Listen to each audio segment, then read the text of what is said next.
सभी प्रिय भाई बहनों को जय मसीह की। चांदी का कटोरा, उत्पत्ति अध्याय 44।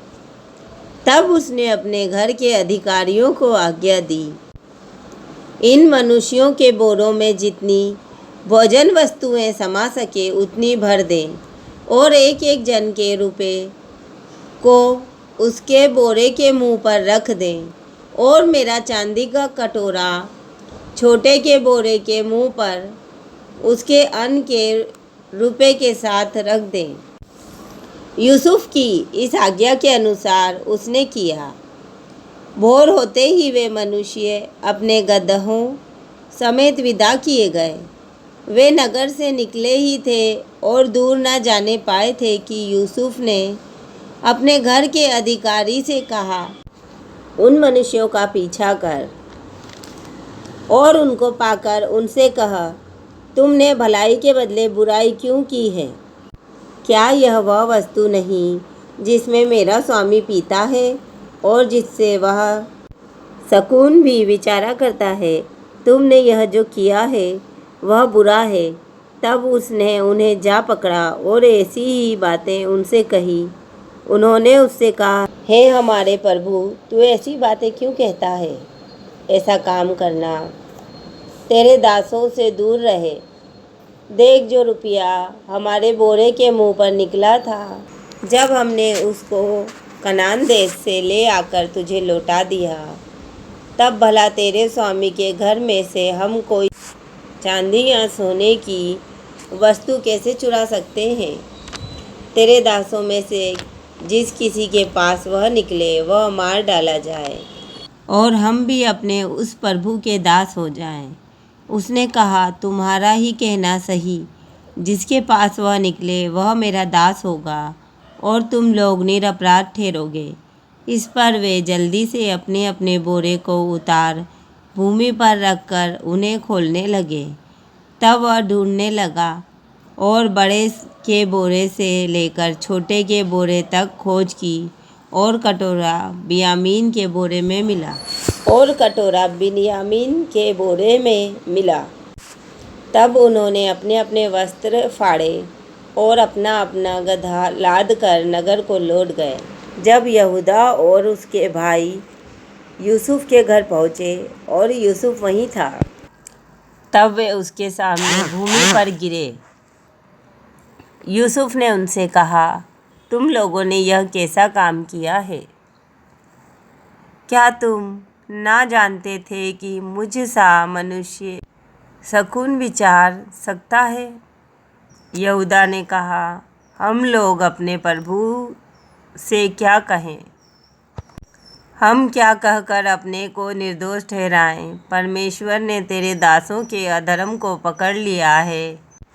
हम और जिसके पास कटोरा निकला वह भी हम सब के सब अपने प्रभु के दास ही हैं। उसने कहा, ऐसा करना मुझसे दूर रहे। जिस जन के पास कटोरा निकला है वही मेरा दास होगा और तुम लोग अपने पिता के पास कुशल क्षेम से चले जाओ। तब यहूदा उसके पास जाकर कहने लगा, हे मेरे प्रभु, तेरे दास को अपने प्रभु से एक बात कहने की आज्ञा हो और तेरा कोप तेरे दास पर ना भड़के, क्योंकि तू तो फिरौन के तुल्य है। मेरे प्रभु ने अपने दासों से पूछा था, क्या तुम्हारे पिता या भाई हैं? और हमने अपने प्रभु से कहा, हाँ, हमारा बूढ़ा पिता है और उसके बुढ़ापे का एक छोटा सा बालक भी है, परंतु उसका भाई मर गया है, इसलिए वह अब अपनी माता का अकेला ही रह गया है और उसका पिता उससे स्नेह रखता है। तब तूने अपने दासों से कहा था, उसको मेरे पास ले आओ जिससे मैं उसको देखूं। तब हमने अपने प्रभु से कहा था, वह लड़का अपने पिता को नहीं छोड़ सकता, नहीं तो उसका पिता मर जाएगा। और तूने अपने दासों से कहा, यदि तुम्हारा छोटा भाई तुम्हारे संग न आए तो तुम मेरे सम्मुख फिर न आने पाओगे। इसीलिए जब हम अपने पिता तेरे दास के पास गए तब हमने उससे अपने प्रभु की बातें कहीं। तब हमारे पिता ने कहा, फिर जाकर हमारे लिए थोड़ी सी भोजन वस्तुएं मोल ले आओ। हमने कहा, हम नहीं जा सकते। हाँ, यदि हमारा छोटा भाई हमारे संग रहे तब हम जाएंगे, क्योंकि यदि हमारा छोटा भाई हमारे संग ना रहे तो हम उस पुरुष के सम्मुख ना जाने पाएंगे।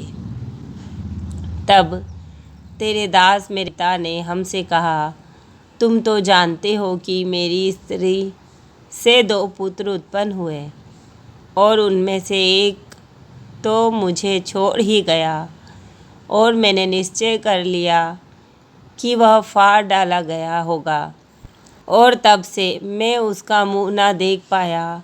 अतः यदि तुम इसको भी मेरी आँख की आड़ में ले जाओ और कोई विपत्ति इस पर पड़े तो तुम्हारे कारण मैं इस बुढ़ापे की अवस्था में शोक के साथ अधोलोक में उतर जाऊंगा।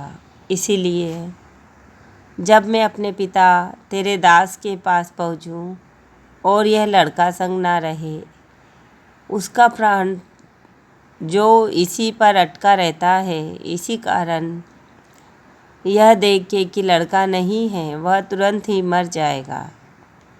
तब तेरे दासों के कारण तेरा दास हमारा पिता जो बुढ़ापे की अवस्था में है, शोक के साथ अधोलोक में उतर जाएगा।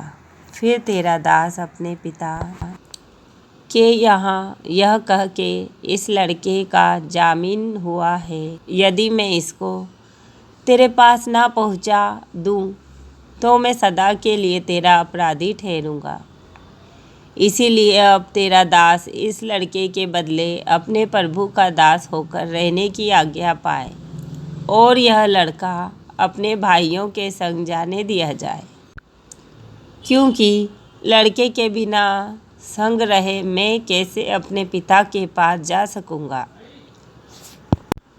ऐसा ना हो कि मेरे पिता पर जो दुख पड़ेगा वह मुझे देखना पड़े। आमीन।